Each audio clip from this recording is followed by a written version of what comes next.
ಮಿತ್ರರೇ ನಮಸ್ಕಾರ. ಮಿತ್ರರೇ ಹೇಗಿದ್ದೀರಿ ಎಲ್ಲರೂ? ಮಿತ್ರರೇ, ಭಾರತ ಹಾಗೂ ಪ್ರಧಾನಿ ನರೇಂದ್ರ ಮೋದಿ ವಿರುದ್ಧ ನಾಲಿಗೆ ಹರಿಬಿಟ್ಟಿದ್ದಂತಹ ಮಾಲ್ಡೀವ್ಸ್ ಇದೀಗ ಮತ್ತೊಮ್ಮೆ ತನ್ನ ನರಿ ಬುದ್ಧಿಯನ್ನು ತೋರಿಸೋಕೆ ಹೊರಟಿದೆ. ಮೋದಿ ವಿರುದ್ಧ ಮಾತನಾಡಿದ ಸಚಿವರ ವಿರುದ್ಧ ಕ್ರಮ ಕೈಗೊಂಡಿದ್ದರೂ ಭಾರೀ ಮುಜುಗರಕ್ಕೆ ಈಡಾಗಿರುವಂತಹ ಮಾಲ್ಡೀವ್ಸ್ ಇದೀಗ ಭಾರತದ ವಿರೋಧಿ ರಾಷ್ಟ್ರಗಳ ಮೊರೆಯನ್ನು ಹೋಗ್ತಾ ಇದೆ. ಮಿತ್ರರೇ, ಮೋದಿ ವಿರುದ್ಧ ಮಾತನಾಡಿದಂತಹ ಒಂದೇ ಒಂದು ದಿನದಲ್ಲಿ ಮಾಲ್ಡೀವ್ಸ್ಗೆ ಬರ್ತಾ ಇದ್ದಂತಹ ಪ್ರವಾಸಿಗರ ಸಂಖ್ಯೆಯಲ್ಲಿ ಭಾರೀ ಇಳಿಕೆ ಕಂಡಿತ್ತು. ಪ್ರತಿದಿನ ಭೇಟಿ ಕೊಡ್ತಾ ಇದ್ದಂತಹ ಪ್ರವಾಸಿಗರ ಪೈಕಿಯಲ್ಲಿ ಅತಿ ಹೆಚ್ಚಿನ ಪಾಲು ಭಾರತದ್ದೇ ಇರ್ತಾಯಿತ್ತು. ಯಾವಾಗ ಪ್ರಧಾನಿ ಮೋದಿ ಆಗಿರ್ಬೋದು, ಜೊತೆಗೆ ಭಾರತದ ವಿರುದ್ಧ ನಾಲಿಗೆನ ಹರಿಬಿಟ್ಟಂತಹ ಮಾಲ್ಡೀವ್ಸ್ನ ಸಚಿವರೇನಿದ್ದಾರೆ ಅವರ ವಿರುದ್ಧ ಕ್ರಮವನ್ನು ಈಗ ಆಲ್ರೆಡಿ ಕೈಗೊಂಡಿದೆ. ಹೀಗಿದ್ದರೂ ಕೂಡ ಭಾರತೀಯ ಪ್ರವಾಸಿಗರು ಮಾಲ್ಡೀವ್ಸ್ಗೆ ಹೋಗ್ತಾ ಇದ್ದಂತಹ ಸಂಖ್ಯೆ ಸಾಕಷ್ಟು ಕಡಿಮೆ ಆಗಿದೆ. ಪ್ರತಿ ದಿವಸ 1200ರಿಂದ 1300ಕ್ಕೂ ಹೆಚ್ಚು ಪ್ರಯಾಣಿಕರು ಮಾಲ್ಡೀವ್ಸ್ಗೆ ಭೇಟಿಯನ್ನು ಕೊಡ್ತಾಯಿದ್ರು. ಆದರೆ ಅದರ ಪ್ರಮಾಣ ಇದೀಗ 30-40% ಇಳಿಕೆಯನ್ನು ಕಂಡಿರುವಂಥದ್ದು. ನಿರೀಕ್ಷೆಯಂತೆಯೇ ಇದು ಮಾಲ್ಡೀವ್ಸ್ನ ಪ್ರವಾಸೋದ್ಯಮ ಇಲಾಖೆ ಮೇಲೆ ಸಾಕಷ್ಟು ಹೊಡೆತವನ್ನು ಕೊಟ್ಟಿರುವಂಥದ್ದು. ಹೀಗಾಗಿ ಮಾಲ್ಡೀವ್ಸ್ಗೆ ಆಲ್ಟರ್ನೇಟ್ ವ್ಯವಸ್ಥೆಯನ್ನು ಹುಡುಕುವಂಥ ಕೆಲಸವನ್ನು ಮಾಲ್ಡೀವ್ಸು ಮಾಡ್ತಾಯಿದೆ. ಅದರಲ್ಲೂ ಮಿತ್ರರೇ, ಭಾರತೀಯರಿಗೆ ಮಾಲ್ಡೀವ್ಸ್ ಅಂತಂದರೆ ಪ್ರವಾಸಿ ತಾಣದಲ್ಲಿ ಅಚ್ಚುಮೆಚ್ಚಿನ ತಾಣವಾಗಿತ್ತು. ಹೀಗಾಗಿ ಅಲ್ಲಿ ಹೆಚ್ಚಿನ ಸಂಖ್ಯೆಯಲ್ಲಿ ಪ್ರವಾಸಿಗರು ಹೋಗ್ತಾಯಿದ್ರು. ಇದರಿಂದ ಯಾವಾಗ ಈ ರೀತಿಯಾದಂಥ ಒಂದು ವಿವಾದ ಶುರುವಾಯಿತು, ಆ ವಿವಾದ ಶುರು ಆದಾಗಿಂದ ಒಂದು ಕಡೆ ಪ್ರವಾಸಿಗರ ಸಂಖ್ಯೆ ಕಡಿಮೆ ಆಗ್ತಾಯಿದೆ. ಇದ್ರ ಎಫೆಕ್ಟ್ ಎನ್ನುವಂತೆ ಏರ್ಲೈನ್ಸ್ಗಳ ಮೇಲೂ ಕೂಡ ಇದರ ಪರಿಣಾಮ ಬೀರಿರುವಂಥದ್ದು. ಪ್ರತಿ ದಿವಸ ಸುಮಾರು 8-10 ವಿಮಾನಗಳು ಮಾಲ್ಡೀವ್ಸ್ಗೆ ಹೋಗ್ತಾ ಇದ್ವು. ಇದರಲ್ಲಿ ಪ್ರವಾಸಿಗರ ಸಂಖ್ಯೆ ಕನಿಷ್ಠ 20-30% ಇಳಿಕೆಯನ್ನು ಕಂಡಿದೆ ಅನ್ನುವಂಥ ಒಂದು ಮಾಹಿತಿನೂ ಕೂಡ ಸಿಗ್ತಾ ಇದೆ. ಅಷ್ಟೇ ಅಲ್ಲದೆ ಈಸಿ ಮೈ ಟ್ರಿಪ್ ಎನ್ನುವಂಥ ಒಂದು ಆ್ಯಪ್ ಏನಿದೆ, ಆ ಆ್ಯಪ್ ಕೂಡ ಮಾಲ್ಡೀವ್ಸ್ಗೆ ಹೋಗ್ತಾ ಇರುವಂತಹ ಪ್ರಯಾಣಿಕರೇನಿದ್ದಾರೆ ಅದನ್ನು ಬುಕ್ಕಿಂಗ್ ಮಾಡುವಂಥ ಕೆಲಸವನ್ನು ಸ್ಥಗಿತಗೊಳಿಸಿದೆ. ಆ ಮೂಲಕ ನಾವು ಕೂಡ ಮೋದಿಯವರ ಪರವಾಗಿ, ಮೋದಿಯ ಜೊತೆಗೆ ಭಾರತದ ಜೊತೆಗೆ ನಾವಿದ್ದೇವೆ ಎನ್ನುವಂತಹ ಒಂದು ಸಂದೇಶವನ್ನು ಈಗ ಆಲ್ರೆಡಿ ಕೊಟ್ಟಿದೆ. ಯಾವಾಗ ಪ್ರವಾಸಿಗರ ಸಂಖ್ಯೆ ಭಾರತೀಯರು ಕಡಿಮೆ ಆಗ್ತಾ ಬರ್ತಿದ್ದಾರೆ ಅನ್ನುವಂಥದ್ದು ತಿಳಿತೋ ತಕ್ಷಣವೇ ಮಾಲ್ಡೀವ್ಸು ಭಾರತೀಯ ವಿರೋಧ ರಾಷ್ಟ್ರಗಳ ಜೊತೆಗೆ ಒಂದು ಸ್ನೇಹವನ್ನು ಬೆಳೆಸಲಿಕ್ಕೆ ಮುಂದಾಗ್ತಾ ಇರುವಂಥದ್ದು.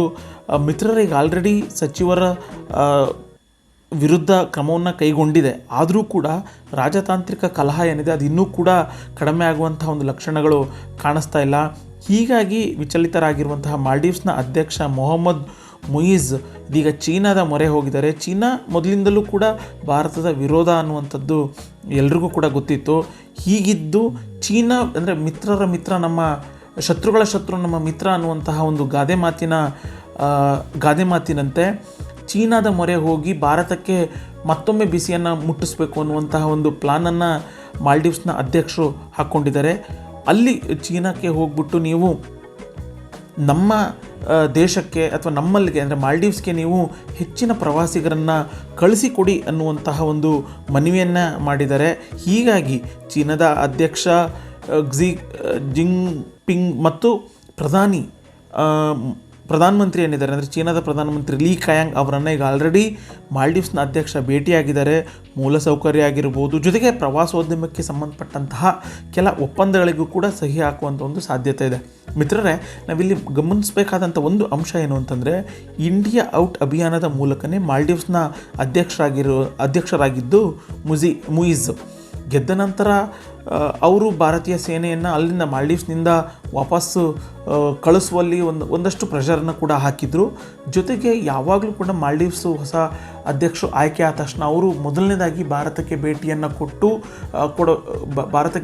ಕೊಡಬೇಕಾಗಿದ್ದು ಅದು ಸಂಪ್ರದಾಯ ಆಗಿತ್ತು. ಆದರೆ ಈ ಅಧ್ಯಕ್ಷ ಏನಿದ್ದಾರೆ ಅವರು ಮೊದಲ ಬಾರಿಗೆ ಒಂದು ಸಂಪ್ರದಾಯವನ್ನು ಮುರಿದಿದ್ದಾರೆ. ಭಾರತಕ್ಕೆ ಭೇಟಿ ಕೊಡುವ ಮುಂಚೆನೇ ಅವರು ಚೀನಾಕ್ಕೆ ಹೋಗಿ ಭೇಟಿಯನ್ನು ಕೊಟ್ಟಿರುವಂಥದ್ದು. ಹೀಗಾಗಿ ಮೊದಲಿಂದಲೂ ಕೂಡ ಚೀನಾ ಭಾರತದ ವಿರುದ್ಧ ಹಗೆಯನ್ನು ಸಾಧಿಸ್ತಾ ಇತ್ತು. ಹೀಗಾಗಿ ಭಾರತದ ನೆರೆಯ ಅಕ್ಕಪಕ್ಕ ಇರುವಂತಹ ಎಲ್ಲ ದೇಶಗಳನ್ನು ಆಗಿರ್ಬೋದು ಅಥವಾ ಎಲ್ಲ ದ್ವೀಪಗಳನ್ನು ತನ್ನತ್ತ ಸೆಳೆಯುವಂಥದ್ದಾಗಿರ್ಬೋದು, ಜೊತೆಗೆ ತನ್ನ ಒಂದು ಕಪಿಮುಷ್ಟಿಯಲ್ಲಿ ಹಿಡ್ಕೊಳ್ಳುವಂಥ ಕೆಲಸವನ್ನು ಚೀನಾ ಮಾಡ್ತಾನೆ ಬರ್ತಾಯಿತ್ತು. ಈಗ ಆಲ್ರೆಡಿ ಚೀನಾ ಮಾಲ್ಡೀವ್ಸ್ನಲ್ಲಿ ಆಲ್ರೆಡಿ ತನ್ನ ಅಸ್ತಿತ್ವವನ್ನು ಈಗ ಆಲ್ರೆಡಿ ಸ್ಥಾಪಿಸಿದೆ.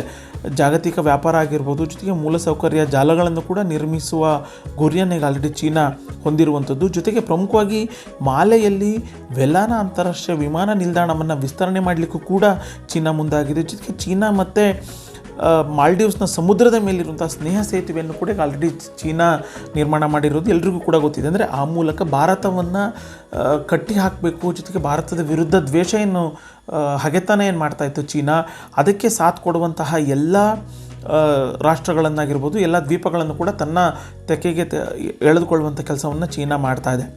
ಕಳೆದ ವರ್ಷ ಚೀನಾ ನ್ಯಾಷನಲ್ ಮಿಷನರಿ ಇಂಡಸ್ಟ್ರಿ ಕಾರ್ಪೊರೇಷನನ್ನು ಮಾಲ್ಡೀವ್ಸ್ ಪ್ರವಾಸೋದ್ಯಮ ಕ್ಷೇತ್ರದಲ್ಲಿ ಸುಮಾರು $140 ಮಿಲಿಯನ್ ಹೂಡಿಕೆ ಮಾಡಿತ್ತು. ಜೊತೆಗೆ 2019ರಲ್ಲಿ ನಾನು ಗಮನಿಸ್ತಾ ಹೋದಾಗ ಮಾಲ್ಡೀವ್ಸ್ಗೆ ಭೇಟಿ ಕೊಟ್ಟಂತಹ ಪ್ರವಾಸಿಗರ ಸಂಖ್ಯೆ ಅದರಲ್ಲಿ 19% ಅಂದರೆ 19.7% ಪ್ರವಾಸಿಗರ ಸಂಖ್ಯೆ ಚೀನಾದಿಂದಲೇ ಬಂದಿದ್ದರು. ಹೀಗಾಗಿ ಮಾಲ್ಡೀವ್ಸ್ನ ಪ್ರಧಾನಿ ಚೀನಾದ ಮೊರೆಯನ್ನು ಹೋಗಿದ್ದಾರೆ. ನಮಗೆ ಭಾರತದಿಂದ ಬರ್ತಾ ಇದ್ದಂತಹ ಪ್ರವಾಸಿಗರ ಸಂಖ್ಯೆ ಕಡಿಮೆ ಆದರೆ ಏನಂತೆ, ನೀವು ನಿಮ್ಮ ದೇಶದಿಂದ ಬೇರೆ ಬೇರೆ ಸವಲತ್ತಾಗಿರ್ಬೋದು, ಬೇರೆ ಬೇರೆ ಆಫರ್ಗಳನ್ನು ಅಥವಾ ರಿಯಾಯಿತಿಗಳನ್ನು ಕೊಟ್ಟು ಮಾಲ್ಡೀವ್ಸ್ಗೆ ಪ್ರವಾಸಿಗರ ಸಂಖ್ಯೆ ಹೆಚ್ಚಳ ಮಾಡುವಂತೆ ನೀವು ಅವಕಾಶವನ್ನು ಮಾಡಿಕೊಡಿ ಅನ್ನುವಂಥ ಒಂದು ಮನವಿಯನ್ನು ಮಾಡಲಿಕ್ಕೆ ಮಾಲ್ಡೀವ್ಸ್ನ ಅಧ್ಯಕ್ಷರು ಮುಂದಾಗಿದ್ದಾರೆ.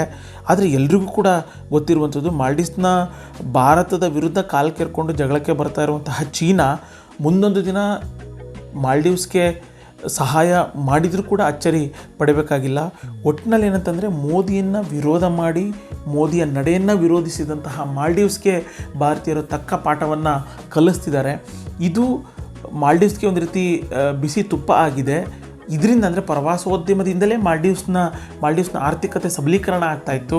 ನಮಗೆ ಚೀನಾ ಭಾರತ ಹೋದರೆ ಏನಂತೆ ಚೀನಾ ಇದೆ ಎನ್ನುವಂತಹ ಒಂದು ನಿಟ್ಟಿನಲ್ಲಿದೆ. ಚೀನಾದ ಮೊರೆಯನ್ನು ಮಾಲ್ಡೀವ್ಸ್ ಬಿಡ್ತಾ ಇದೆ. ಚೀನಾ ಯಾವ ರೀತಿಯಾಗಿ ಸ್ಪಂದಿಸುತ್ತೆ ಅನ್ನುವಂಥದ್ದು ಕಾದು ನೋಡಬೇಕಾಗತ್ತೆ. ನಿಮಗೆ ಈ ವಿಡಿಯೋ ಇಷ್ಟ ಆಗಿದೆ ಅಂತ ಹೇಳಿ ನಾನು ಭಾವಿಸ್ತೀನಿ.